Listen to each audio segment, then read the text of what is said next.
Well, good morning to you all, good morning. It is Thursday, the 6th of June 2024. It's 6:45 in the morning, and it looks like it's going to be another glorious day to get some stuff done. But I thought I would speak briefly. Yeah, all right, okay, it's me. Briefly about D-Day. Because at the moment the whole world is talking about D-Day, or the whole Western world is.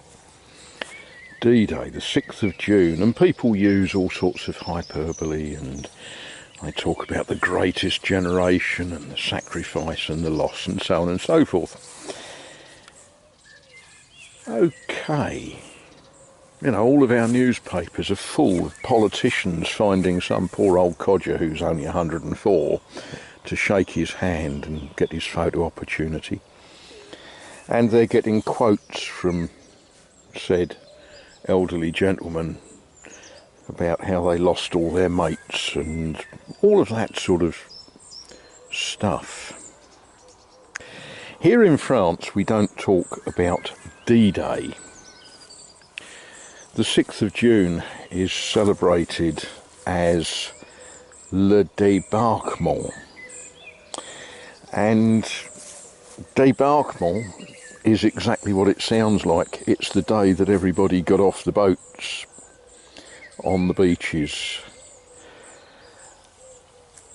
You know, the naval engineers and the naval planners and the assorted engineers had done some incredible work rounding up all sorts of ships, ancient and modern.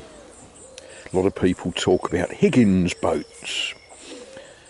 You know, that's how a fundamental crook managed to make an awful lot of money out of the American government by building small boats designed exactly for running up a beach. Or we might talk about the USS Texas, which was a very old ship by 1944, but she'd got some huge guns and counter-flooded her ballast tank so that she could get some extra range. We can talk about all of those things, but something that very often isn't spoken about is the French citizenry on the receiving end of a lot of this. The first weekend away that I spent in France, the elderly lady that ran the, I'll call it a bed and breakfast, the chambre d'eau,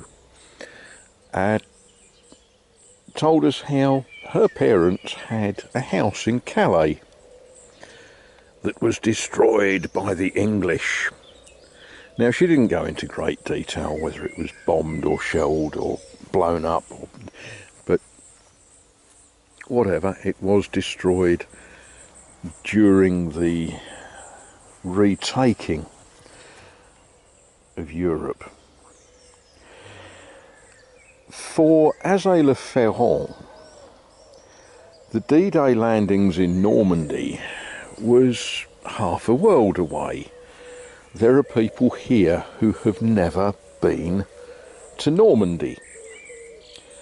And in 1944, there was a lot of people who, you know, they knew Normandy existed, but where exactly it was and what people were like there was a bit of a mystery to them.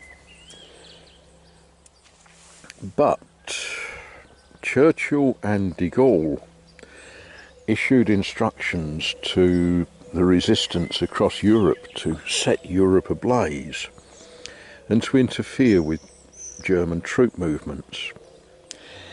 So for this part of the world, D-Day was very much a beginning of some very, very interesting times.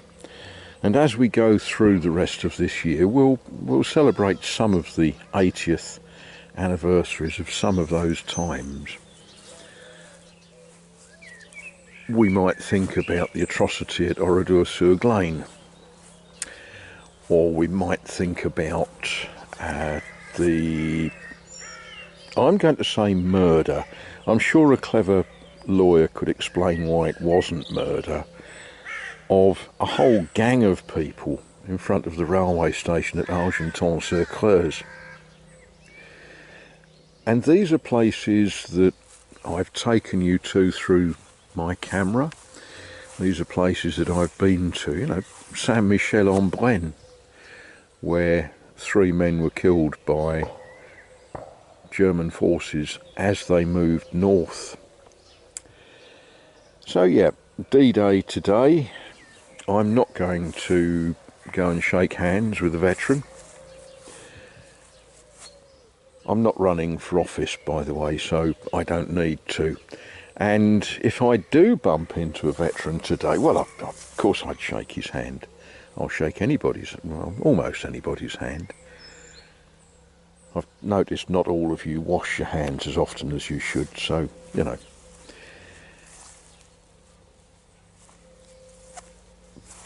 But what we will be doing is thinking about the devastation and the loss and the horror, and getting on with living in the here and now, which involves watering courgettes. Look, they're starting their invasion. That will be good.